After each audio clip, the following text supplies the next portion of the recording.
Son tiempos de pensamiento único, de grandes cadenas de noticias que monopolizan la verdad, de nubarrones grises que cubren nuestro sueño.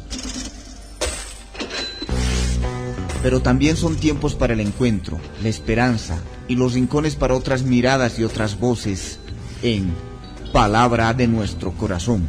¿Quién dijo que todo está prohibido? Yo vengo a ofrecer mi corazón.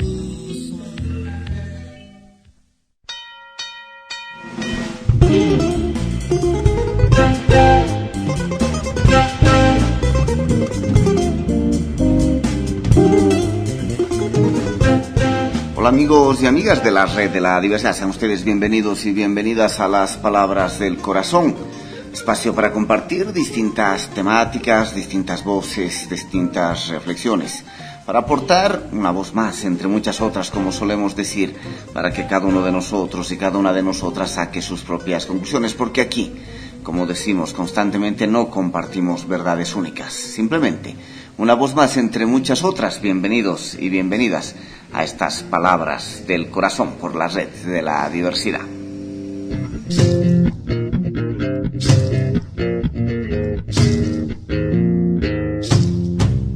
En el programa de hoy vamos a compartir el cuarto capítulo de un total de 5 del artículo de Mario Rodríguez que estamos compartiendo, titulado Reconfigurando la ciudad colonial y extractivista. Un artículo que apareció en el libro Alternativas al Capitalismo, Colonialismo del siglo XXI, del Grupo Permanente de Trabajo sobre Alternativas al Desarrollo, editado por la Fundación Rosa Luxemburgo en el año 2013, y en un libro editado por la Red de la Diversidad sobre Vivir Bien desde Contextos Urbanos, donde aparecen artículos de distintos compañeros y compañeras de la red, así como algunos escritos colectivos para este debate. Hoy vamos a compartir el cuarto de un total de 5 capítulos.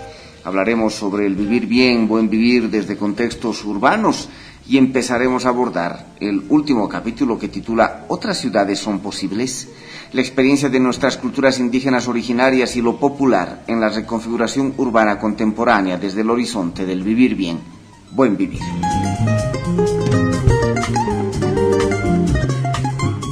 Vivir bien, buen vivir desde contextos urbanos. En Bolivia se suele situar en el año 2000 el hito que inició el llamado proceso de transición que ha colocado a Evo Morales en la presidencia y al Estado plurinacional, totalmente novedoso en el planeta, como la marca principal de la nueva Constitución promulgada el año 2009. Esta transición, sin embargo, tiene unas características peculiares respecto de otras crisis y transiciones que ha vivido el país y que vale la pena observar, ya que se trata de una suerte de simultaneidad de crisis que le dan esa singularidad. El sistema político en crisis fue la punta del iceberg. La población perdió confianza en las personas que conformaban la llamada clase política, entre comillas, y en la capacidad del sistema político para encontrar soluciones ante los graves problemas del país. Las dirigencias políticas perdieron legitimidad y se generó un vacío de representación. Este deterioro del sistema político expresaba el límite. Ya no era posible buscar salidas con lo existente. La crisis del sistema político confluyó con la crisis del modelo neoliberal, en rigor neoliberal en lo económico, pero neoconservador en lo político y cultural. En Bolivia, el modelo de ajuste estructural, eufemismo usado para disimular la ortodoxia tecnocrática neoliberal, se instauró en 1985, pero fue recién en 1994 cuando se consolidó en su carácter privatizador, con las denominadas reformas de segunda generación. El ingreso generado por la venta casi de regalo de las empresas estatales a manos privadas, transnacionales en su mayoría, duró poco y no pudo soportar la presión generada por la implementación de algunas políticas sociales compensatorias. Menos aún, consiguió despegar una economía sostenida que genere empleo. Estas dos crisis, la del sistema político y la del modelo económico-político del Estado, estuvieron siempre presentes en las transiciones a lo largo de la historia del país. No obstante, la novedad del presente proceso es que estas coincidieron en lo que podemos llamar simultaneidad con otras dos más profundas, una fuertemente interna y otra global. La interna cuestiona el Estado colonial que configuró un país a espaldas de la mayoría indígena, que en su afán imitador terminó construyendo un país anclado en el extractivismo primario, en el saqueo de la riqueza propia para el beneficio externo y de unos pocos al interior del propio país, que necesitaba una estructura política y simbólica que encubra lo propio y que trate de despojarle de sus modos de vida para quedarse en cáscaras folclóricas, que busque asimilarlo funcionalmente a las lógicas del capitalismo. La crisis global o mundial es múltiple: ecológica, alimentaria, energética, política, financiera, etc. Se condensa en lo que se denomina la crisis civilizatoria, o de los modos de vida que se mundializaron hegemónicamente como cultura occidental moderna. Esas múltiples crisis que dieron paso al proceso transicional en Bolivia y su simultaneidad permitieron abrir el debate más allá del recambio del modelo estatal. Emergió en el análisis el horizonte civilizatorio y allí el vivir bien, buen vivir, se constituyó en la denominación alternativa. Existen múltiples, a veces complementarias y otras veces contradictorias, interpretaciones sobre lo que es vivir bien, buen vivir. No es propósito de este texto explicar en detalle esas tendencias. No obstante, resulta pertinente señalar algunas características más o menos comunes que nos ayudarán a colocar el debate desde los contextos urbanos. El vivir bien, buen vivir, es sobre todo un horizonte de sentido, un indicativo que se puede transitar hacia otros modos de vida y formas civilizatorias que nos permitan salir del entrampamiento de la modernidad y el desarrollo hegemónicos, que se expresan más radicalmente en el capitalismo, aunque no únicamente. No se trata de un modelo o un proyecto claro, sino de un sentido que exige capacidad de construir, inventar, criar y permitir el brote de lo existente, que reconfigura la dominación hacia otros horizontes. No es posible sin diversidad y pluralidad. Por ello, no permite hablar de un modelo a seguir. Desafía repensar nuestras maneras de relacionarnos entre seres humanos y con la naturaleza, para permitir que la vida siga fluyendo para todos y para todas. No solo humanos, sino todas las formas de vida, desde una noción de redistribución que favorezca mayor igualdad, equidad y armonía entre los diferentes. Las relaciones entre seres humanos y naturaleza es uno de los dispositivos más fuertes para deconstruir las lógicas del desarrollo y el crecimiento ilimitado. Plantea, con fuerte énfasis, las fuentes para identificar esos modos de vida alternativos que provienen de los pueblos indígenas originarios, culturas nacidas desde la relación ancestral con los ciclos de la naturaleza, a través de prácticas agropecuarias o de recolección, de alguna manera agrocéntricas. De la vida rural de estos pueblos se extraen las fuentes principales para pensar el vivir bien, buen vivir, desde lo concreto. Desde estas perspectivas, las ciudades casi no aparecen en el horizonte. Sin embargo, la mayoría de la población habita en centros urbanos y otra gran parte considera como su referente de vida a esos estilos urbanos, aunque viva en localidades rurales. Además, buena parte de la población, incluso la mayoría, en muchas ciudades es indígena. Por eso se torna inevitable e imperioso abordar algunas conversaciones sobre el vivir bien, buen vivir desde contextos urbanos. Y decimos desde contextos urbanos porque no se trata de resignificar la ciudad desde la vida exclusiva en las ciudades, sino desde el estar allí de manera conectada y articulada con lo rural, no como separación y distancia, sino como continuidades y reciprocidades complementarias.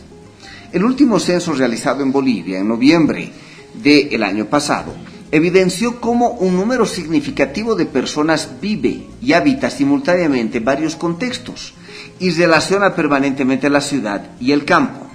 Pero las preguntas del censo no captan el fenómeno, solo miran como fotografías el tránsito de la gente, el movimiento, las trayectorias y cartografías no aparecen. Mucha gente que ya habita varios espacios y territorios simultáneamente reproduce sus modos de vida y origen indígenas y rurales en las ciudades. Reocupan las ciudades con sus formas propias, incluso los llamados sectores populares, que no contienen con fuerza sus identidades indígenas desde su lugar económico y social, construyen la ciudad como albañiles, pero también incorporan nuevas configuraciones que disputan a la ciudad señorial, colonial y modernizadora. Lo hacen desde el abigarramiento complejo, no como alternativas separadas de lo existente y hegemónico, sino complejamente interrelacionadas con ello y al mismo tiempo como posibilidad de salida de lo dominante. Desde nuestra experiencia no es posible pensar en las alternativas sino desde lo existente, así de abigarrado y complejo. El horizonte de sentido que llamamos vivir bien, buen vivir, no es un modelo a conquistar, es crianza y brote de aquello que difiere de lo dominante y hegemónico, pero desde lo que hay en las prácticas y modos de vida de la gente que posibilita las alternativas al desarrollo y la modernidad dominantes. Desde ahí compartimos algunas intuiciones, asombros y dudas, desde lo existente que nos ayuda a vigorizar ese horizonte de sentido al modo de vida y la civilización mundializada y en crisis, eso que denominamos vivir bien, buen vivir.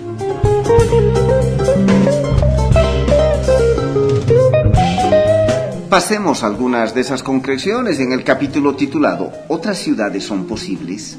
La experiencia de nuestras culturas indígenas originarias y lo popular en la reconfiguración urbana contemporánea desde el horizonte del vivir bien, buen vivir. Dice, a continuación apenas compartiremos algunas intuiciones, experiencias, convivencias, maneras de estar que desde lo existente creemos que aportan en estas conversaciones sobre el vivir bien, buen vivir desde contextos urbanos. No expresan una totalidad, sino campos que van emergiendo y nos van provocando en nuestros debates y en la construcción de propuestas.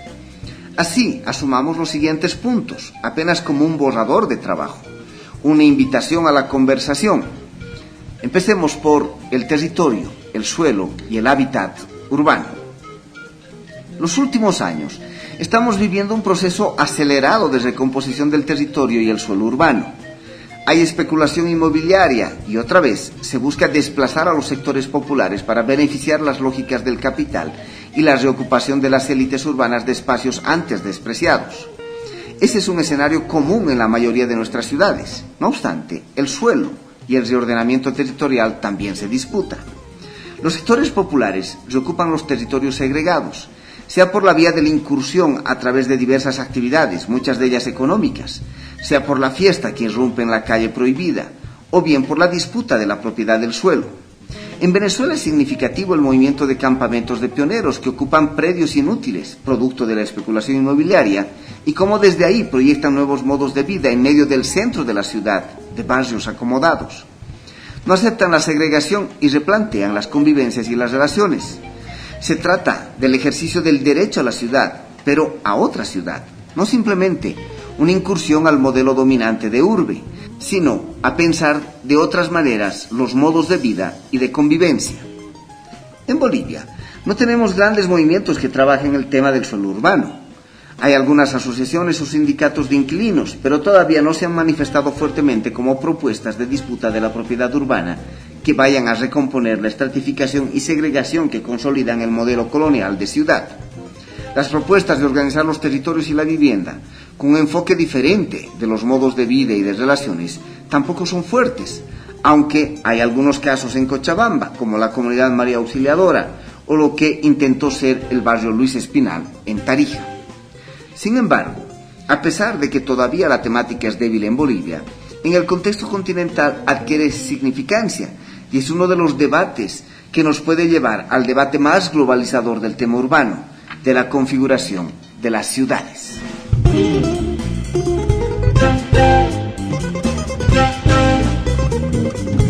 En el quinto y último capítulo de estos programas hablaremos de al menos otros 5 espacios de debate sobre ese horizonte del vivir bien, buen vivir desde contextos urbanos en nuestras propias experiencias de vida en las ciudades. Que sea hasta el próximo programa. Chao, chao.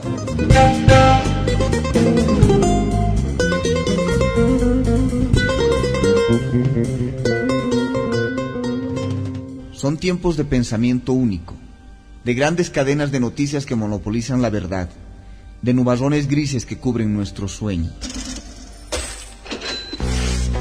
Pero también son tiempos para el encuentro, la esperanza y los rincones para otras miradas y otras voces en Palabra de Nuestro